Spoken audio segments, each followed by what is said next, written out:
శరణ్య దగ్గరికి ఆ రౌడీలు భోజనం తీసుకొచ్చి ఇదిగో తిను అని అంటే, నేను ఎలా తినాలరా వెధవ, నా 2 చేతులు కట్టిపడేశారు కదా అని అంటే, నువ్వు ఊరికే అరుస్తున్నావు కదా అందుకనే నీ చేతులు కట్టిపడేశాం అని అంటే, మరి చేతులు విప్పండిరా వెధవ, నేను తింటాను అని అంటూ శరణ్య తిడుతుంది. అబ్బా నువ్వు తిట్లు తిట్టకుండా మంచిగా మాట్లాడు మాతో, నీకు మంచిగా భోజనం పెడతాం కదా అని అంటే, సరే సరే ఇప్పుడు కట్లు విప్పండి నేను తింటాను అని శరణ్య అంటుంది. అలా అనేసరికి సరే అని చేతులు కట్టేస్తారు కదా, ఆ తాడు మొత్తం విప్పేస్తారు. విప్పేయగానే శరణ్య పైకి లేచి వాళ్ళిద్దరిని అక్కడ ఉన్న వస్తువులన్నీ తీసుకొని బాగా కొడుతూ ఉంటుంది.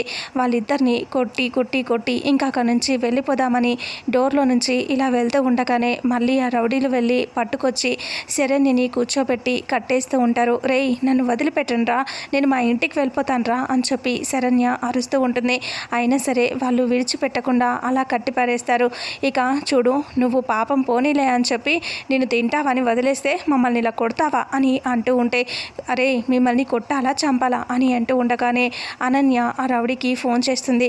ఫోన్ చేసి ఏంట్రా అక్కడ అప్డేట్ ఏముంది అంటే, మేడం మమ్మల్ని బాగా కొడుతుంది మేడం అని అంటూ, కొట్టి మా నుంచి తప్పించుకొని పారిపోవటానికి చూస్తుంది మేడం అని అంటే, అనన్య ఇలా అంటుంది, రేయ్ దాన్ని ఎట్టి పరిస్థితుల్లో నుంచి అక్కడ నుంచి వదిలిపెట్టొద్దు అని అంటూ అనన్య అంటుంది.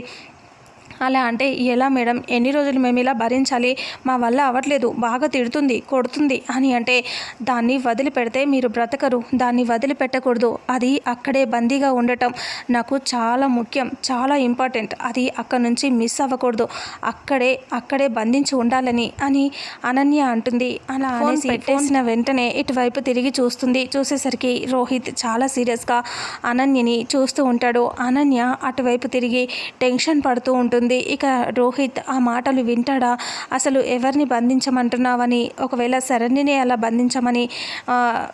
బంధించావా అని చెప్పి అనన్యని కనుక్కుంటాడా, అనన్య నుంచి నిజం తెలుసుకుంటాడా లేదా, అసలు ఏం జరుగుతుంది అనేది రాబోయే నెక్స్ట్ ఫుల్ ఎపిసోడ్లో తెలుసుకుందాం.